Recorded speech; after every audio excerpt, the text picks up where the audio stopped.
नमस्कार दोस्तों, कैसे हैं आप सब लोग। देखिए, आज की इस वीडियो में हम लोग डिस्कशन करने वाले हैं इवोल्यूशन पोर्शन आईआईटी एग्जाम में जो है, और उसके अंदर दोस्तों जो सबसे पहली टॉपिक है वो है डार्विन की थ्योरी। और दोस्तों अगर आप जब आईआईटी एग्जाम बायोटेक्नोलॉजी का जब आप सिलेबस उठाओगे तो जब इवोल्यूशन वाला पोर्शन देखोगे दोस्तों, तो उसमें आपको डायरेक्टली डार्विन थ्योरी दी हुई है, राइट। कोई ऐसा नहीं है कि आपको ओरिजिन ऑफ लाइफ पढ़नी है या ऐसा कुछ नहीं है। लेकिन जब आप गेट को टारगेट कर रहे होते हो दोस्तों, तो उसमें जब आप जूलॉजी पोर्शन को देखते हो दोस्तों, दो सब्जेक्ट सेलेक्ट करना होता है ना इंपॉर्टेंट, जूलॉजी या बॉटनी ले लिया आप, जूलॉजी या बायोकेमिस्ट्री, जो भी सब्जेक्ट कॉम्बिनेशन लेते हो, तो उसमें दोस्तों जो सिलेबस स्टार्ट हो रहा है उसमें दोस्तों origin and history of life on earth भी पढ़ना होगा, राइट। यानी पूरा इवोल्यूशन बेसिक से लेकर के सब कुछ जो मन में आए वो उठा करके पूछ देगा गेट में। लेकिन इसमें यहाँ पे स्ट्रिक्टेड रखा गया है कि आपको बस डार्विन थ्योरी पढ़नी है, और कुछ स्पेसिफिक नाम दिए हुए हैं दोस्तों, जैसे कि आपका डार्विन थ्योरी दे दिया, उसके अलावा एक सेकंड दोस्तों, इसके अंदर दिया हुआ है fossil record and descent of modification दोस्तों, हार्डी-विनबर्ग इक्विलिब्रियम दिया हुआ है। फिर दोस्तों थोड़ा सा दिया हुआ है इसमें origin of life, abiotic synthesis, right, याद रखिएगा, दिया हुआ abiotic synthesis of biological macromolecules, protocell, dating fossils and origin of multicellularity, right. तो ये सारी चीज़ें दी हुई हैं। तो दोस्तों देखिए, इसमें हम लोग पहले सबसे डार्विन की थ्योरी से स्टार्ट करते हैं, राइट। नेचुरल सिलेक्शन पे जो उन्होंने थ्योरी दी हुई थी, और हम लोग सिर्फ इंपॉर्टेंट पॉइंट पे बात करेंगे, राइट। जो जो एग्जाम्स में आया हुआ है उस चीज़ से रिलेवेंट, ये नहीं कि हम लोग सब पढ़ने लगे उठा करके, क्योंकि दोस्तों अगर आप इवोल्यूशन पे आइए तो आप कभी खत्म नहीं कर पाएंगे, नेवर एंडिंग प्रोसेस है। इसी में बिग बैंग थ्योरी भी इंक्लूड की जा सकती है, राइट। क्लास 12th की बुक उठाओगे आप, दिनेश की या किसी अच्छी पब्लिकेशन की, तो वो तो पूरा बिग बैंग थ्योरी वगैरह सब कुछ एक्सप्लेन किए हुए हैं, राइट। तो वो सब तो नहीं ना पढ़ना हम लोगों को, जो एग्जाम पॉइंट से रेलेवेंट हम लोग वही पढ़ेंगे, राइट। देखिए, अब हम लोग बात करते हैं दोस्तों डार्विन के थ्योरी के बारे में, राइट। देखिए, डार्विन मतलब कमाल के इंसान। सिर्फ आप इनको एक रिसर्चर मान के मत चलिए, राइट। सिर्फ आप इनको एक साइंटिस्ट मान के मत चलिए, राइट। या फिर जो इवोल्यूशन के जो बहुत बढ़िया बढ़िया थ्योरीज दी है इन्होंने, तो उस पर सिर्फ मत जाइए। ये एक टॉप क्लास के फिलोसोफर भी रहे हैं दोस्तों, ठीक है। तो इसको भी ज़रा ध्यान में रखिएगा। और खैर फिलॉसफी से तो हम लोगों का कुछ लेना देना नहीं है अभी फ़िलहाल में।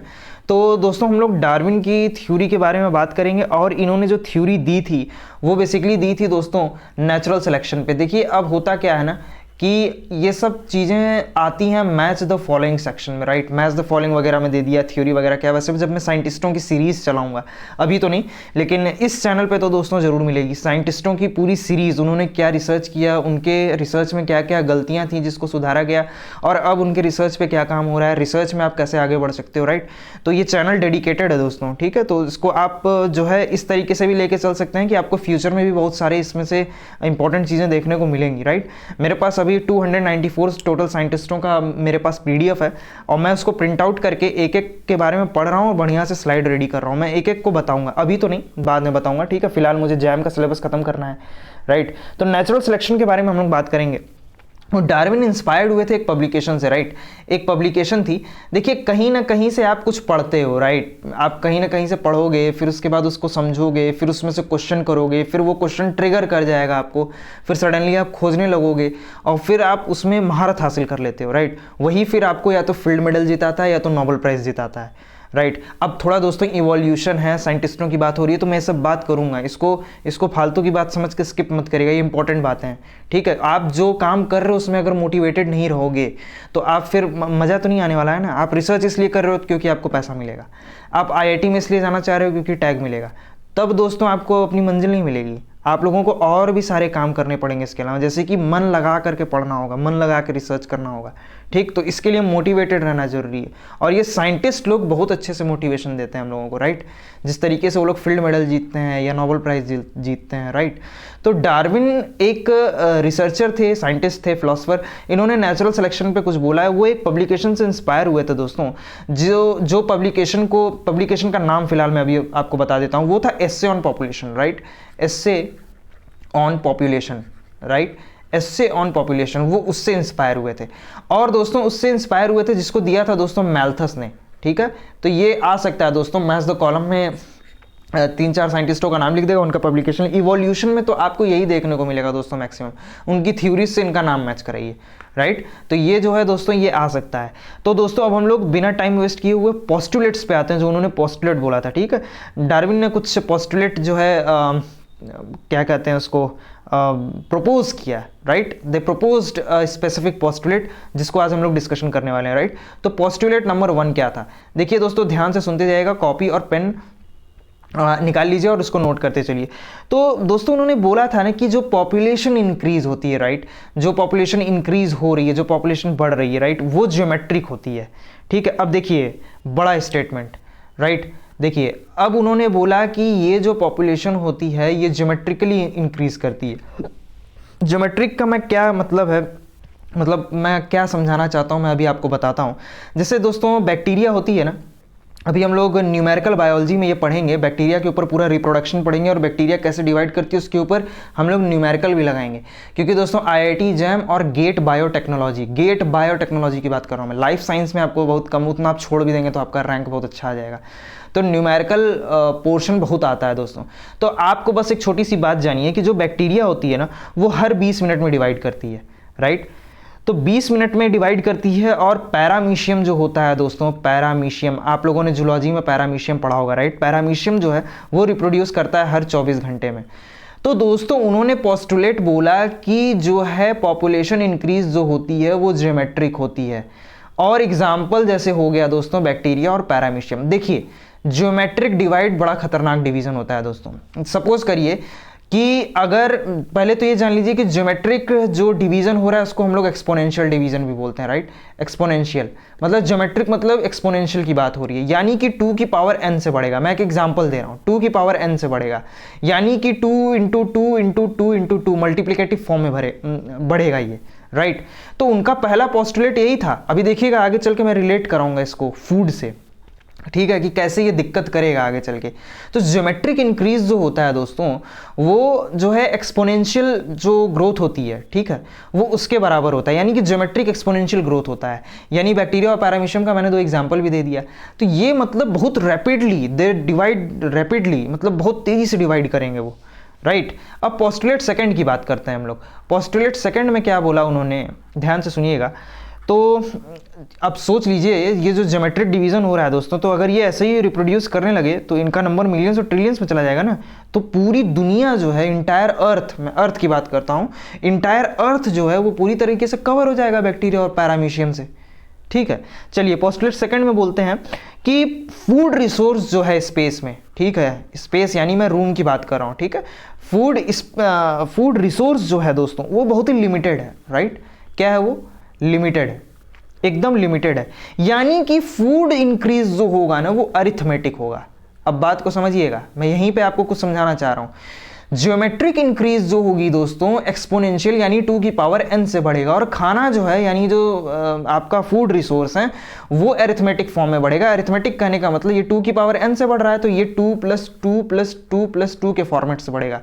अब सोचिए यहां पर आप 2 + n के फॉर्मेट में चल रहे हैं, यानी यहाँ पे 2n की वैल्यू आप 2 की जगह 2 रखेंगे तो ये 4 हो जाएगा, राइट। लेकिन यहीं अगर आप इंक्रीज करते जाएंगे तो उसके कंपेयर में ये कम होगा ना, अरिथमेटिक। तो यानी कि पॉपुलेशन बहुत तेजी से बढ़ते जा रही है और जो आपका फूड रिसोर्स है वो बहुत ही लिमिटेड है। तो फूड रिसोर्स हमेशा ही लिमिटेड रह जाएगा। अगर ज्योमेट्रिक से कंपेयर किया जाए अरिथमेटिक को तो ज्योमेट्रिक की संख्या ज़्यादा हुई ना दोस्तों। अच्छा दूसरी बात क्या है, दूसरी बात क्या मतलब तीसरी बात, यानी उन्होंने जो थर्ड पोस्टुलेट दिया था।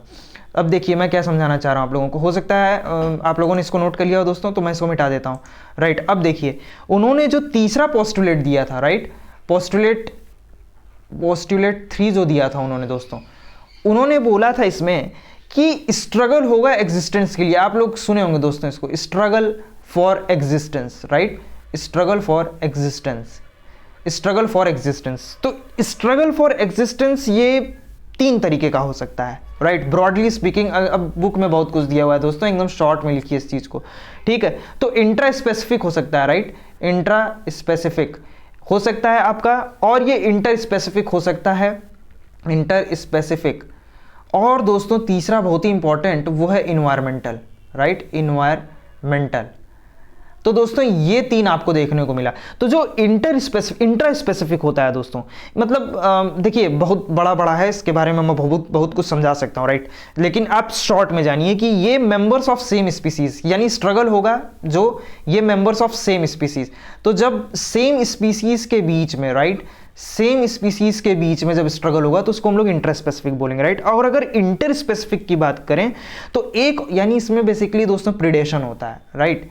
इसमें दोस्तों प्रीडेशन होता है। प्रीडेशन करने का मतलब एक ऑर्गेनिज्म दूसरे के ऊपर फीड करेगा, right. This is your inter specific, बस शॉर्ट में जानिए, मोटा मोटा एकदम, ठीक है। और इन्वायरमेंटल में दोस्तों टेम्परेचर वगैरह इफेक्ट करेगी, ठीक है। इसमें आप लिख सकते हो टेम्परेचर एटसेट्रा, राइट। अच्छा, मैं कहना क्या चाह रहा हूं इंटर स्पेसिफिक, हम समझ रहे हैं, थोड़ा लैंग्वेज टेक्निकल हो गई है तो मैं समझा रहा हूं आपको। जैसे इंटर स्पेसिफिक है ना दोस्तों, तो जो पीस ऑफ मीट है, सपोज करिए कि कोई पीस ऑफ मीट है, ठीक है, इसको सबसे पहले खाएगा लॉयन, राइट। यानी कि लॉयन में भी कौन दोस्तों, मेल लॉयन खाएगा, ठीक है, डोमिनेटिंग एकदम। फिर उसको फीमेल लॉयंस खाएंगे, फिर उसको दोस्तों कौन खाएगा, तो कब्स यानी कि लॉयन के बच्चे, ठीक है। तो ये जो होता है ना दोस्तों, इसमें कंपटीशन बहुत ही हाई होता है, ठीक है, इंट्रा स्पेसिफिक में। यहां से आप कुछ जानिए या मत जानिए, एक चीज जान लीजिएगा, इंट्रा स्पेसिफिक में कंपटीशन क्या होता है दोस्तों, कंपटीशन जो होता है वो हाई होता है, राइट। इंटर स्पेसिफिक में रिलेटिवली इससे कम होता है, ठीक है। एक ऑर्गेनिज्म दूसरे ऑर्गेनिज्म के ऊपर फीड कर रहा होगा। इन्वायरमेंटल में मैंने आपको टेम्परेचर एटसेट्रा कंडीशन बता दी है। पोस्टुलेट नंबर 4 जो है ना दोस्तों, ये भी बड़ा ही इंपॉर्टेंट है, मतलब सारे ही पोस्टुलेट इनके इंपॉर्टेंट थे, ठीक है दोस्तों। अब मैं जब बात करता हूं पोस्टुलेट नंबर 4 की, तो ध्यान से देखिएगा दोस्तों। पोस्टुलेट नंबर 4 जो है ना, ये कहना चाहता है कि पॉपुलेशन में वेरिएशन होता है, पॉपुलेशन में वेरिएशन होता है। अभी पॉपुलेशन के डायनेमिक्स को पूरा समझेंगे हम लोग, राइट। पॉपुलेशन में क्या होता है दोस्तों, तो वेरिएशन होता है, ठीक है। और ये पॉपुलेशन में जो वेरिएशन होता है ये दो तरीके से हो सकता है। वो दो तरीके क्या हैं, तो वो दो तरीके हैं दोस्तों, कॉन्टिन्यूअस। एक तो दोस्तों कॉन्टिन्यूअस हो सकता है, राइट, और एक क्या हो जाता है दोस्तों, तो एक होता है discontinuous, right.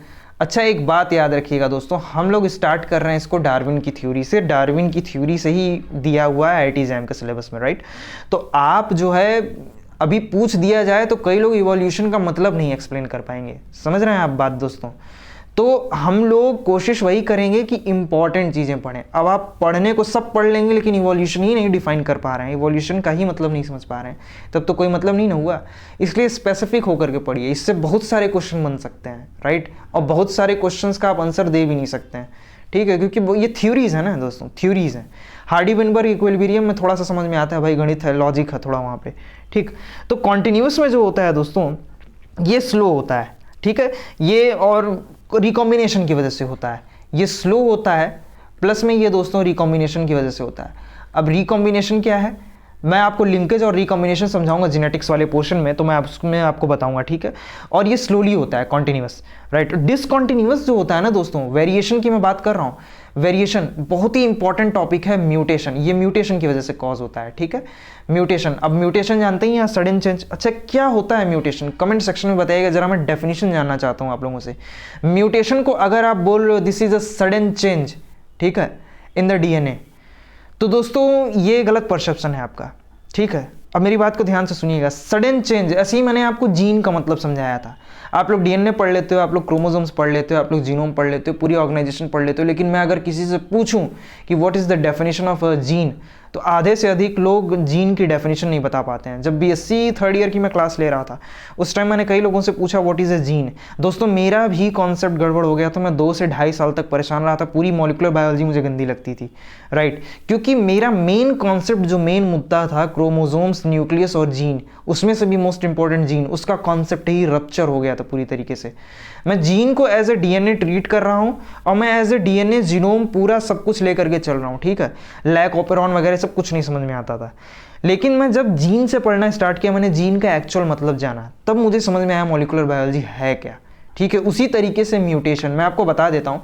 Mutations means sudden change in the DNA, right. इस तरीके से बोलते हो ना, put a big cross over it, it's a wrong answer, let me tell you how. देखिए, सडन चेंज का मतलब क्या होता है कि आपके बॉडी में चेंज हुआ। आपको पता है जब रेडिएशंस पड़ रही हैं, सूरज की किरणें, ध्यान से सुनिएगा जो मैं बोल रहा हूँ, वेरी इंपॉर्टेंट पॉइंट। जब सूर्य की किरणें आपकी सोमैटिक सेल्स कहीं पे भी बॉडी में कहीं पे भी गिर रही है, तो दोस्तों हर टाइम DNA अपने आप को इवॉल्व कर रहा है। अब इट्स अ बिग स्टेटमेंट। आप चाहिए तो किसी अगर आपको मेरी बात पे भरोसा नहीं होता है तो बुक्स पे या गूगल पे मत जाइए, आप डायरेक्टली गूगल स्कॉलर पे जाइए, ठीक है। उसमें दोस्तों रिसर्च साइट है, उसमें डालिए, ठीक है, वो एक तरीके की रिसर्च साइट होती है, उसमें डालिएगा आप कि क्या जो डीएनए है वो कॉन्टिन्यूसली अपना बिहेवियर चेंज कर रहा है, तो हाँ चेंज कर रहा है। ठीक है, अब मैं आपको हिंट दिया हूं कि ये जो है डीएनए में जो चेंज होता है ना वो होता रहता है हर टाइम, अब वो परमानेंटली चेंज हो जाए, ये है पूरी डेफिनेशन, परमानेंटली चेंज हो जाए दोस्तों, और उसमें अल्टरनेशन आ जाए न्यूक्लियोटाइड सीक्वेंसेस में, तब वो म्यूटेशन कहलाता है। This is the exact definition, आप ही लोगों के भलाई के लिए बता रहा हूं मैं। 3-4 गलत डेफिनेशन लिख देगा स्टेटमेंट वाइज में, आपको लगेगा आप बड़ा सही डेफिनेशन मार के आए हो, आप गलत मार के आए हो। ठीक है, इसीलिए कहना चाह रहा हूँ बायोलॉजी जितनी ईजी दिखती है ना उतनी है नहीं, वो बहुत ही कॉम्प्लेक्स है, बहुत ही कॉम्प्लेक्स। सारे साइंटिस्टों ने अपना अलग अलग राय दिया है इसमें, लेकिन जो एग्जैक्ट है वो प्रैक्टिकली प्रूवन है, जो प्रैक्टिकली प्रूवन है वही डेफिनेशन है। ठीक है, तो अच्छी डेफिनेशन के लिए आप अच्छी किताबें पढ़िए, राइट। तो अगर आप नहीं पढ़ पा रहे हो तो आप तो इस चैनल पे हो ही, मैं सारी किताबों का समरी कलेक्टिवली लेकर के आता हूँ, इसलिए तो टाइम लग जाता है मुझे वीडियो बनाने में। ठीक है, तो ये होती है म्यूटेशन दोस्तों। Sudden change is a very short definition and incomplete definition. ठीक है, और म्यूटेशन क्या है, परमानेंटली अल्टरनेशन जो हो जाता है आपके न्यूक्लियोटाइड सीक्वेंसेस में। अब वो ready, cancer is not a one way process दोस्तों, mutation is not a one way process. अभी मैं आपको जब पढ़ाऊंगा ना ऑन्कोजीन्स CSIR नेट में, अभी उसकी जरूरत नहीं है। ठीक है, ऑन्कोजीन्स जब मैं आपको पढ़ाऊंगा, जीन P53 के बारे में आपको मैंने थोड़ी सी डिटेल दी थी एपोप्टोसिस में, नहीं देखा है तो जाकर के एपोप्टोसिस वाला वीडियो देखिए, राइट। तो जब आप उसमें देखोगे तो आपको पता चलेगा कि ये वन वे प्रोसेस तो नहीं है भैया। जब आपका रेडिएशन गिर रही है, उसके अंदर चेंजेस आ रहा है, तो कितना रेजिस्ट करती है, उसके बाद कितना वो फ्लो बनाती है, राइट। उसके बाद जब पूरी प्रोसेस में फेल हो जाता है, जब पूरी तरीके से सेल एकदम फेल हो जाती है, ठीक है, वो मतलब अल्टर हो ही जाता है कहीं ना कहीं से, तब जा करके आपको कैंसर, ठीक है, ऑन्को जितना भी कैंसर वाले प्रोसेस होते हैं वो फर्दर प्रोसीड करने लगते हैं, राइट। तो ये बताना नहीं था दोस्तों, भावनाओं में भाग गया था थोड़ा सा, लेकिन ये इंपॉर्टेंट था अभी आपको बताना। ठीक है, लेकिन आप लोग कमेंट सेक्शन में अभी बताइए what is the exact definition of a mutation, right. मैंने आपको समझा दिया, अब आप डेफिनेशन लिख करके दिखाइए। ठीक, अब देखिए पोस्टुलेट नंबर 5 में है जो दोस्तों, वो उन्होंने बहुत ही इंपॉर्टेंट बात की थी, और ये आप एकदम स्लैंग की तरह बन गया। ठीक है, survival of fittest, survival of fittest, survival of fittest की बात करी इन्होंने। तो सर्वाइवल ऑफ फिटेस्ट जो पोस्टुलेट नंबर 5 में था ना दोस्तों, यही जन्म देता है दोस्तों नेचुरल सिलेक्शन को। ठीक है, अब नेचुरल सिलेक्शन हम लोग डिटेल में डिस्कशन करेंगे। ठीक है, नेचुरल सिलेक्शन, ठीक, नेचुरल सिलेक्शन, फिटेस्ट हमेशा सर्वाइव करेगा, बात को याद रखिएगा, फिटेस्ट हमेशा सर्वाइव करेगा क्योंकि नेचर ने उसको सेलेक्ट किया है, ऐसा कहना था डार्विन का, और ये प्रैक्टिकली प्रूवन भी है। वैसे हम लोग बहुत सारी चीजें पढ़ेंगे नियो डार्विनिज्म में, ठीक है, नियो डार्विनिज्म में, नियो डार्विनिज्म में हम लोग पढ़ेंगे, राइट। तो आप लोग इस बात का ख्याल रखिएगा कि सर्वाइवल ऑफ द फिटेस्ट जो होता है भैया, वही जन्म देता है नेचुरल सिलेक्शन को, नेचर ने सेलेक्ट किया। अब आप जरा बताइए, ये थ्योरी तो बहुत जगह फेल हो रही थी, राइट। कोविड जब आया था, जब वो पीक पे था, आई थिंक इंडिया में 2021 में बहुत अच्छे पीक पे आया था और एकदम जान लेके गया, कोई सर्वाइवल ऑफ फिटेस्ट नहीं वहां पे चल रही थी दोस्तों, सारा चीज फेल हो गया था। वहां पे सिर्फ चल रहा था the person having the better luck will survive, ये सिस्टम आ गया था। इस पे बहुत सारे रिसर्च आर्टिकल लिखे गए हैं, मैं मजाक नहीं कर रहा हूं दोस्तों। और उसमें डार्विन को चैलेंज किया गया है, बहुत जगह, बहुत जगह चैलेंज किया गया है कि भैया आपने तो बोला था सर्वाइवल ऑफ फिटेस्ट, यहाँ तो हट्टा कट्टा आदमी मर जा रहा है, यहाँ तो पूरी तरीके से पूरी वही चली जा रही है जिसका बहुत बढ़िया पल्मोनरी सिस्टम है, वो भी एकदम परमानेंटली डैमेज करके चला जा रहा है वो वायरस, राइट। तो वहाँ पर दोस्तों बहुत सारी चीज़ों में डार्विन को चैलेंज किया गया। ठीक, मैं कभी उस पर डिस्कशन करूंगा और बहुत अच्छे से डिस्कशन करूंगा, क्योंकि ये सब पढ़ाने में बताने में मुझे मज़ा आता है। ठीक है दोस्तों, अब मैं बात करता हूँ पोस्टुलेट नंबर 6 के बारे में। पोस्टुलेट नंबर 6 कहता है, जो मैंने वेरिएशन बताया था ना, तो ये जो वेरिएशन होती है ना, यूजफुल वेरिएशन जो होती है उनका इनहेरिटेंस होता है। ठीक है, यूजफुल वेरिएशन, यूजफुल वेरिएशन का ही इनहेरिटेंस होगा, ये नहीं कि कुछ और चला गया, राइट। ये बात कहना था डार्विन जी का, हमारा कुछ नहीं कहना है भाई, मैं उन्हीं के पोस्टुलेट बोल रहा है। And postulate number 7 end of course the last one is talking about speciation, right. ये स्पेशिएशन के बारे में बोलता है। अब स्पेशिएशन के बारे में तो हम लोग डिटेल में नेक्स्ट वीडियो में डिस्कस करेंगे। तो स्पेशिएशन जो है दोस्तों, ये एक प्रोसेस होता है फॉर्मेशन ऑफ न्यू स्पीसीज। ठीक है, छोटा सा जान लीजिए इसमें, वैसे मैं इसके बारे में डिटेल में बताने वाला हूँ क्योंकि इससे सवाल भी आए। फॉर्मेशन ऑफ न्यू स्पीसीज, इसमें न्यू स्पीसीज बनती हैं दोस्तों। अब स्पेशिएशन का मतलब क्या है, देखिए न्यू स्पीसीज बन रही है, अब ये दो तरीके से बन सकती हैं, राइट। अब ये दो तरीके से बन सकती हैं, एक सेकंड मैं जरा इसको मिटा लूँ। देखिए स्पेशिएशन जो होता है ना, ये वन वे प्रोसेस तो नहीं है दोस्तों। अब ये दोस्तों धीरे धीरे हो सकता है, यानी कि ग्रेजुअल हो सकता है। ठीक है। और एक दोस्तों एब्रप्ट हो सकता है। एब्रप्ट कहने का ये मतलब है दोस्तों कि ये जो है रैपिडली होगा, ठीक है, सडन चेंज हो जाएगा, ठीक है, सडन चेंज, जिसको हम लोग किसकी वजह से होगा, तो ड्यू टू म्यूटेशन, राइट। तो दोस्तों इतना क्लियर हो गया होगा आप लोगों को। ये था दोस्तों पोस्टुलेट नंबर 7। ये सातों पोस्टुलेट को याद रखिए।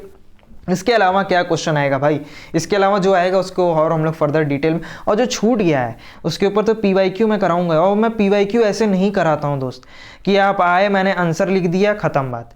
मैं डिटेल में एक्सप्लेन करूंगा उसको, क्योंकि मे भी हो सकता है यार मैं इतना बहुत बड़ा ज्ञानी नहीं हूँ कि मैं आपको सब पढ़ा दूंगा एट अ टाइम, लेकिन मेरी कोशिश ये रहती है कि जो छूट गया उसको मैं PYQ में सॉल्व करा दूँ, राइट। तो देखिए आप लोगों से एक रिक्वेस्ट थी दोस्तों कि आप लोग जो है वीडियो को लाइक कर दीजिए, ठीक है, और शेयर करते रहा करिए। और दोस्तों मोस्ट इंपॉर्टेंट न्यूज़ इसी के साथ मैं देना चाहता हूं कि वीडियोस मैथमेटिक्स की भी बन के रेडी हो रही हैं, ठीक है, मैं उसको अपलोड करूंगा। और मैथमेटिक्स में मैं वही पढ़ाऊंगा जितने की ज़रूरत है।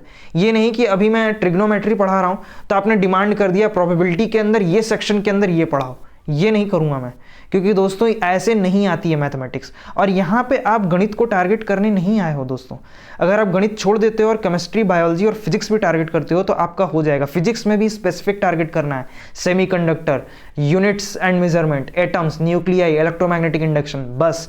इसके अलावा बहुत ज़्यादा टारगेट मत करो। अब वर्क एंड एनर्जी के हैवी कॉम्प्लेक्स सवाल लगा रहे हो, क्या मतलब है, टेंजेंट बना रहे हो, थीटा बना रहे हो, फिर पूरी तरीके से वो, तो ये सब टाइम टेकिंग है। अब it's a time for proper revision. जो पढ़ते जा रहे हो उसको रिवाइज भी करते जाओ। और दोस्तों मैं इसको कंप्लीट तो कर ही रहा हूँ, ठीक है। तो दोस्तों ये था आज की वीडियो में। वीडियो अच्छी लगी हो तो वीडियो को लाइक कर दीजिए, चैनल को सब्सक्राइब कर दीजिए, और दोस्तों वीडियो के एंड तक बने रहने के लिए आप सभी लोगों का बहुत बहुत धन्यवाद।